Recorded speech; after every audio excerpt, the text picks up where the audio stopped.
عالمي سطح باندې چونکې د ایران او د امریکا چې کوم جنگ شروع دی اسرائیل، نو د هر څه دارومدار په دنیا کې د ډالر سره او د تیلو سره دی. پټرول او ډالر دا چې مطلب چتیږي نو دې سره مهنګایي زیاتیږي. نو چونکې مطلب دا دی کم چې لړۍ شروع ده، کم جنگ چې شروع دی، د هغې په وجه باندې د تیلو بحران دی په عالمي سطح باندې. د هغې په وجه باندې کم اکسپورټ امپورټ کار کیږي، د یو ملک بل ملک ته چې کم سامان ځي نو هغې کې کرایانې سیوا شوي، هغې باندې اخراجات زیات شو. او کم چې فرض کړو زمونږ مقامي سطح باندې سبزیانې دي نو هغه هم چې اوس فرض کړو له کراچۍ نه یو ګاډی مخکې په 20,000 روپۍ راتلو نو اوس هغه په 40,000 روپۍ راځي. نو هغه ټول هغه د هغې هغه کومه د لارې کرایي خرچه چې ده هغه په دې سبزۍ باندې پروزي. کم یو ایټم چې پکې راځي نو هغه کرایي خامخا لازمي خبره ده، د هغې نه وکاږي بیا. نو په دې وجه باندې د تیلو په وجه باندې دا ګراني چې کوم دی د سبزۍ هم زیاته شوه. او بیا د پشکال میاشت ده، د پشکال میاشت کې سبزي کمیږي، نو د کم چې د زراعتو او د اګریکلچر د ځمکې دي د پشکال کې دا یخې شي نو هغې په وجه باندې دا سبزي کمه شي، نو د کمي په وجه باندې له غونډې بحران راشي، د هغې په وجه باندې سبزي ګرانه شي.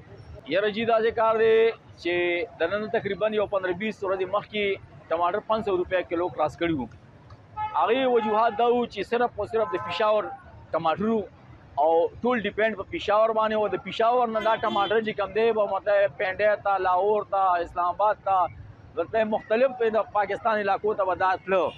نو دلته پېښور کې چې کوم دی مطلب دا دی چې هغه ټماټر هغه کم شو، پیداوار کم شو او مانګ زیات شو. او د بهر نه ټماټر چونکې نه راتلل، لکه ایران شو یا مطلب دا کویټ شو او افغانستان شو، مطلب مختلف علاقو نه ټماټر پاکستان ته نه راتلل، د هغې په وجه باندې د ټماټرو بحران راغلی و. نو ټماټر هغې ته رجوع شي وو. انډیا سره زمونږ بارډر بند دی، افغانستان سره بارډر بند دی، زمونږ چې دی تجارت نه کیږي. د تجارت نه کولو په وجه باندې دلته کې زمونږ مالي حالات چې دی نو د غریب سړي ته ډېر مشکلات دي.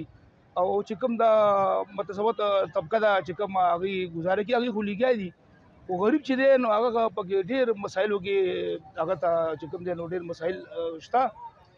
څه ګوره تاسو وګورئ چې کوم د اوس سار مې خبره کړه وایي وړه 300 روپۍ توړه نوره ګرانه شوه. نو موږ سره په خپل لکه د ملکي حالاتو کې خو پرېږدي د بارډر په دا خو پرېږدي ده چې موږ سره زموږ خپله صوبه ده، زموږ د خپل د پاکستان کې وګورئ پنجاب موږ سره چې کوم دی نو زموږ کې بي کې ګورنمنټ سره په داسې روان دی لکه د میرنه مور سلوک ورسره کوي لګیا دی. او زموږ ته هغه چې دی داسې ډېره مخکې یو 2 میاشتې مخکې اعلان کړی و، میاشت مخکې چېرې موږ به دونه غنم ورکوو د خیبر پښتونخوا حکومت له، هېڅ هم ونه شو. اوس ساره بیا دا وکتله و چې په 300 روپۍ توړه ګرانه شو. نو دا خو نشلی سطح چې زموږ چې څونه غریبان خلک دی، مزدورکاره خلک دی، چاپړي فروش دي، رکشو والا دي، څونه دیاړیمار خلک دی، د دې اثر خو په دې باندې غورځېږي. نو که دا زموږ تجارت پوله وی، زموږ بارډر پوله وی، زموږ د حکومتونو د الچ صحیح وی، نو اوس به د هغه چې کوم د سیزن سبزیانې د سیزن چې کومه میوه ده اول د پاکستان کې اویلیبل وه. خرچې مرچې سیوا دي، هر څه ګراني ده. سار چې راشو منډۍ له سبزي ده 1000 روپۍ زموږ دیاړي ده، مزدور کار یو. دې ته کې 1 کیلو پیاز 1 کیلو ټماټر 550-600 روپۍ دي، روزانه 100 روپۍ ګرانېږي ورځانېږي نه.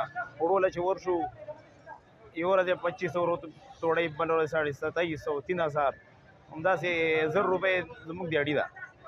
دا به موږ څه دپاره سکول ماشومانو دپاره، خرچو مرچو دپاره، کو سبزۍ دپاره، غوښې دپاره، وړو دپاره ګراني ډېره ده. نور یاره د افغانستان دا بارډر بند شوی دی، دې سره هر څه ګراني ده. روزګارونه خراب دي، هغه غاړې دې غاړې کارونه ډېر ګډوډ دي او دې سره هم ډېره ګراني راغلې ده. لا ټماټر اصل کې د ډیمانډ اینډ سپلای خبرې کوي چې کله یو شي ډیمانډ ډېري سپلای کم وي نو اتوماتیکلی د هغې ریټ به راځي. په دې وخت کې اصل کې زموږ افغانستان والا بارډر هم فلحال بند دی. دویم دا دی چې زموږ کوم لوکل مردان، چارساده، پېښور دې ځایونو چې کوم سپلای وه هغه هم روانه ده، خو هم په ختمېدو ده. اوس بلوچستان شو، سوات او دا بره علاقې د دې نه هم دا نور علاقې چې کوم لوکل دي نو هغې نه اوس دا سټارټ شو. ایران نه هم سټارټ شو، خو بهرحال هلته چونکې ایران نو هغه مسایلو د وجې هغه فلو هغه رنګې سموث نه ده، نو هغې کې آن اینډ آف څه مسلې مسایل راپېښ کېږي. خو بهرحال انشاءالله امید ساتو چې یو څو ورځو کې سپلای چې څنګه بهتره شي، بهتري به راځي. اوس هم ریټ کې لږه بهتري راغلې ده، ښه والي طرف ته روان دی. نو د صوبایي حکومت او د محکمه رای پوره کوشش دی چې یاره څونه د ټماټرو کې هر قسم سبزي آیټمس کې زمونږ په لیول باندې چې څونه مونږ کولی شو چې هغه عوامو ته ریلیف مهیا کولو لپاره هغه وکړو انشاءالله. سبزي آیټم دي کریانه یا نور داسې شیان دي د هغې دپاره هم باقاعده د ډي سي صاحب په سربراهي کې دا وړو باندې هم د هغوی یو نظر دی او یو سیستم اي سي صاحبان مونږ ټول په هغې خپل پوره کوشش کوو د منډۍ سهار د بولۍ نه واله تر اخري دکانداره پورې چې په ریټ باندې عمل وشي